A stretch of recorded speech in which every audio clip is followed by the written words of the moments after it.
Bueno, y les hablamos sobre los problemas de seguridad que son cada vez más graves. Las escenas de apuñalamientos y de escenas dantescas en la calle se reproducen día tras día. Tenemos unas imágenes duras, muy duras, sobre un apuñalamiento. Vean.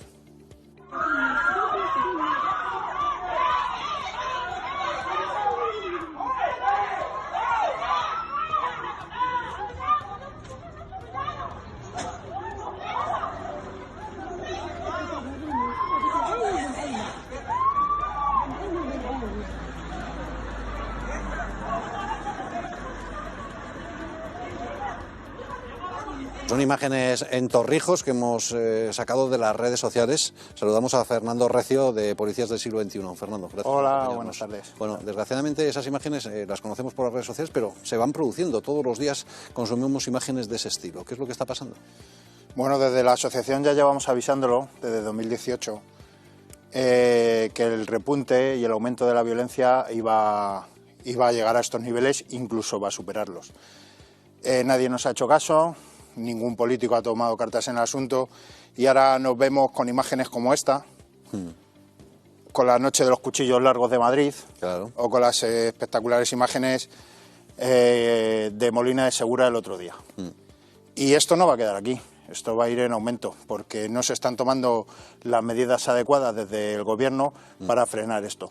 Todas estas cosas llevan aparejadas ciertas, vamos a decir, inherentes a una inmigración masiva ilegal, a una muy pequeña repercusión penal de todas estas circunstancias, y luego también a efectos sociales, que bueno, sería un debate también bastante interesante. Sobre todo si son menores. Y luego está la delincuencia que estamos importando. Por ejemplo, los Dominican Don't Play, una banda latina, ayer acuchilló a alguien porque miraba mal.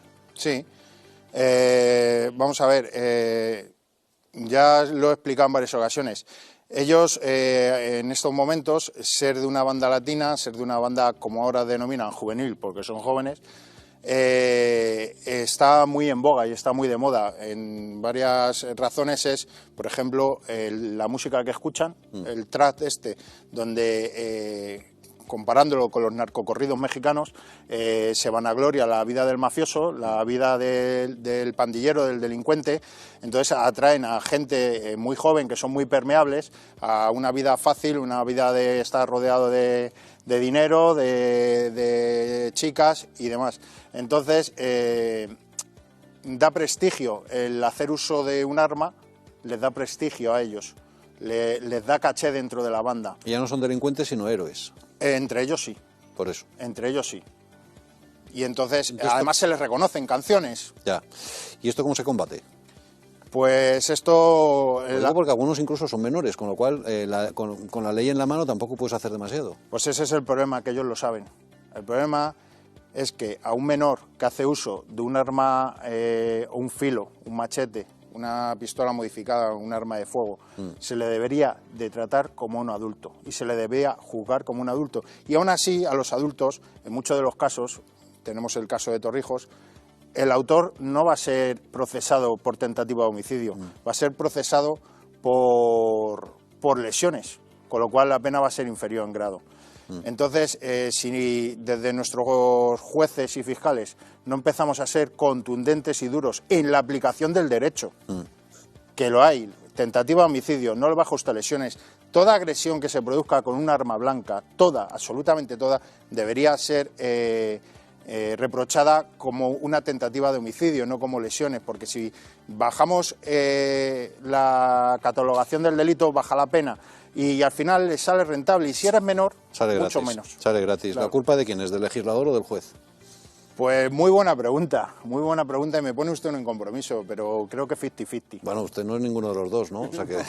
Me pone usted en un compromiso, pero creo que 50-50. El Código Penal creo que es un Código Penal abierto, no es un código penal anglosajón, es un código penal abierto que da lugar a interpretación, para eso están los magistrados, para interpretar ese código penal. Si fuera un código penal cerrado, más estilo anglosajón, un tipo delictivo lleva aparejada una pena. Yo no puedo interpretar, no puedo bajar, no, mire, atacar con un arma blanca es tentativa de homicidio si no causa la muerte. tentativa de homicidio. No, es que si la puñalada le ha dado por debajo del emitor derecho es que no la ha querido matar, la ha querido solo herir. No, vamos a ver, vamos a entender esto un poquito.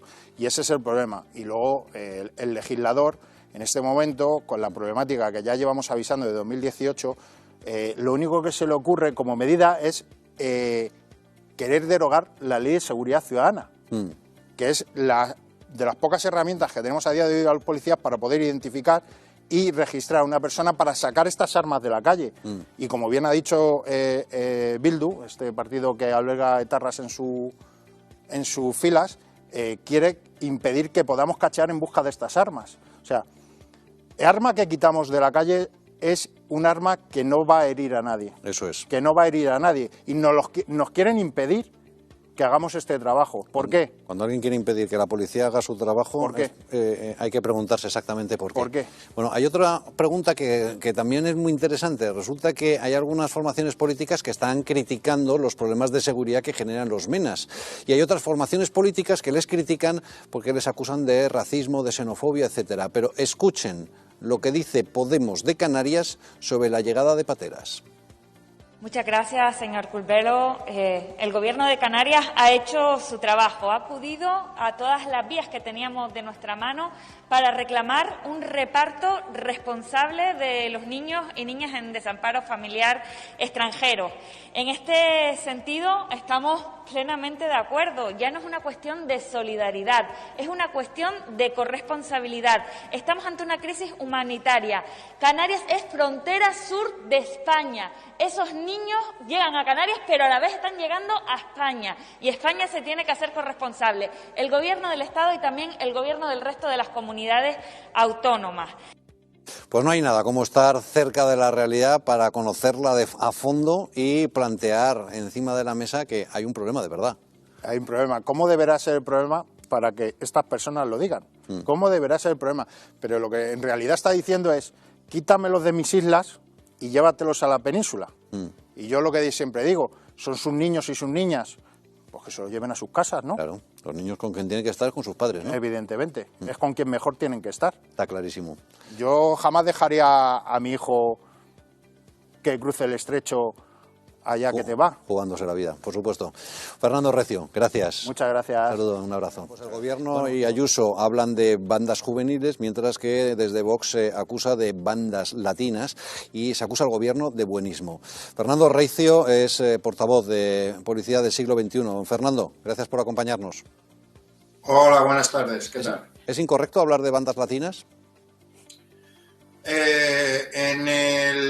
No es incorrecto. El origen son las bandas latinas. Lo que sí que es cierto que, como ha dicho la presidenta Ayuso, estas bandas latinas ya no solamente están abiertas a personas de origen hispanoamericano, nacidos en Hispanoamérica, sino que son ya de segunda o tercera generación, incluso rumanos, incluso marroquíes y demás. Pero el problema que tiene la presidenta Ayuso es que mezcla varias cosas. Usted puede tener el DNI español y puede ser español con todas las de la ley porque así lo dice su DNI. Pero nos vamos a un tema que es más social y es la clave está en la cultura y el arraigo.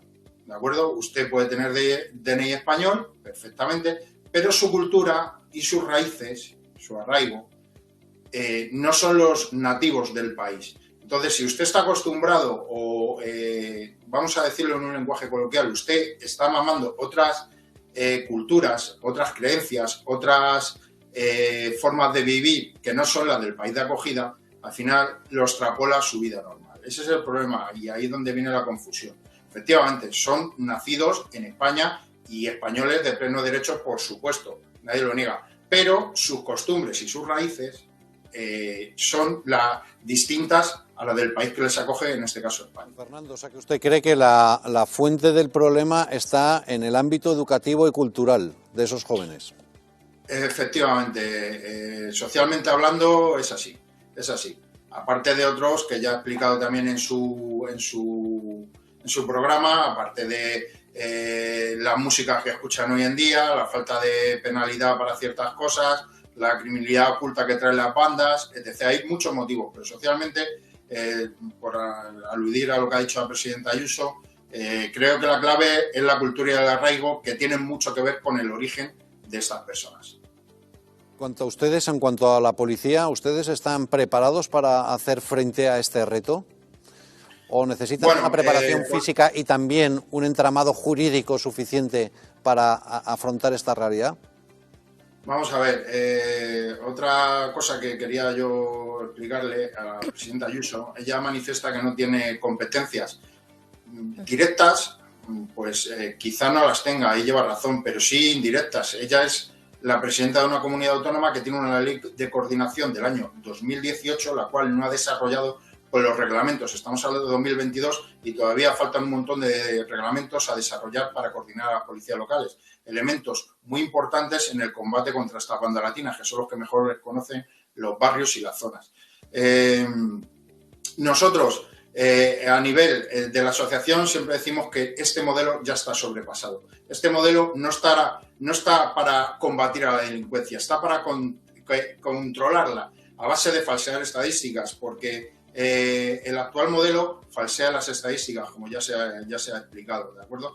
Y estas bandas, estos delitos que cometen estas bandas, aparte de los que ya estamos viendo de machetazos, hay un montón de robos con violencia e intimidación que por esa violencia e intimidación no son denunciados. Aparte que tocan varios palos delincuenciales como el tráfico de drogas, que es un delito que no se denuncia habitualmente, la prostitución, que en muy raras ocasiones sale y demás. Entonces es un problema de raíz muy importante y este modelo policial actual no está preparado para él. Es un modelo que lo único que pretende es controlar la delincuencia y no combatirla. Y el modelo judicial es lento, tedioso y, como dije también ayer, es muy interpretable por los jueces y magistrados de nuestro país. Es en exceso garantista y en exceso buenista para con el malo y muy cruel para con la víctima. Ojalá hubiera garantías también para la víctima, que debería de ser la prioridad. Don Fernando, gracias por acompañarnos. Un saludo. Un saludo. Buenas tardes. Bueno, Patricia, como te